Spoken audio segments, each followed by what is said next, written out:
Graça e paz. Hoje eu irei ler Atos 20 e diz o seguinte: Paulo viaja pela Macedônia e pela Grécia.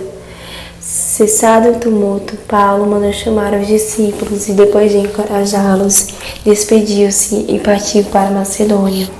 Viajou por aquela região, encorajando os irmãos com muitas palavras, e por fim chegou à Grécia, onde ficou 3 meses.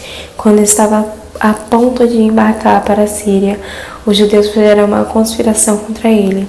Por isso decidiu voltar pela Macedônia, sendo acompanhado por Sópatro, filho de Pirro de Bereia, Aristarco e Secundo de Tessalônica, Gaio de Derbe e Timóteo, além de Tíquico e Trófimo, da província da Ásia. Eu acho que é assim que fala esses nomes. Esses homens foram adiante e nos esperaram em Troade. Navegamos de Filipos após a festa dos pães sem fermentos, e 5 dias depois nos reunimos com os outros em Troade, onde ficamos 7 dias. A ressurreição de Eutico em Troade. No primeiro dia da semana, reunimos-nos para partir o pão, e Paulo falou ao povo, pretendendo partir no dia seguinte. Continuou falando até a meia-noite.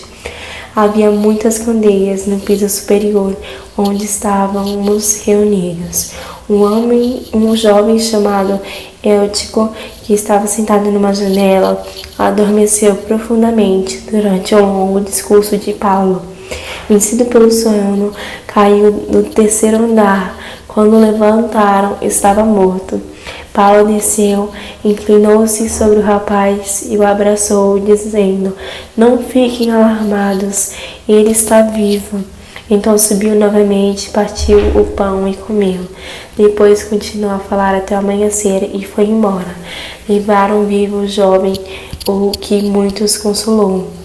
Paulo despede-se dos presbíteros de Éfeso. Quanto a nós, fomos até o navio e embarcamos para Assos, onde iríamos receber Paulo a bordo.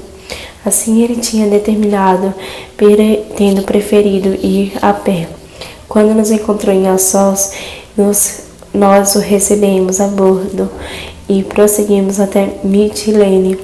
No dia seguinte, navegamos dali e chegamos defronte de Quio. No outro dia, atravessamos para Samos e um dia depois chegamos a Mileto.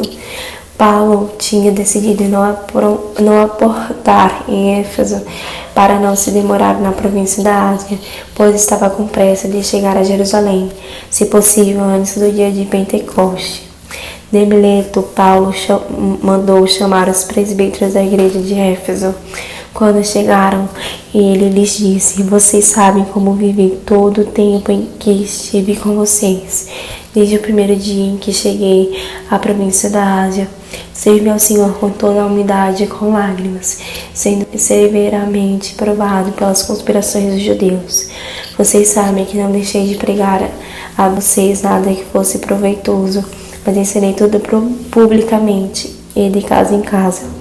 Testifiquei tanto os judeus como os gregos que eles precisam converter-se a Deus com arrependimento e fé em nosso Senhor Jesus. E agora, compelido pelo Espírito, estou indo para Jerusalém, sem saber o que me acontecerá ali. Só sei que em todas as circunstâncias o Espírito Santo me avisa que prisões e sofrimentos me esperam. Todavia não me importo, nem considero a minha vida de valor algum para mim mesmo, se tão somente puder terminar a corrida e completar o ministério que o Senhor Jesus me confiou, de testemunhar do Evangelho da graça de Deus. Agora sei que nenhum de vocês, entre os quais passei pregando o reino, verá novamente a minha face.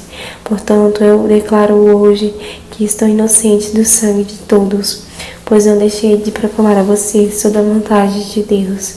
Cuidem de vocês mesmos e de todo o rebanho sobre o qual o Espírito Santo os designou como bispos para pastorear a igreja de Deus, que ele comprou com o seu próprio sangue.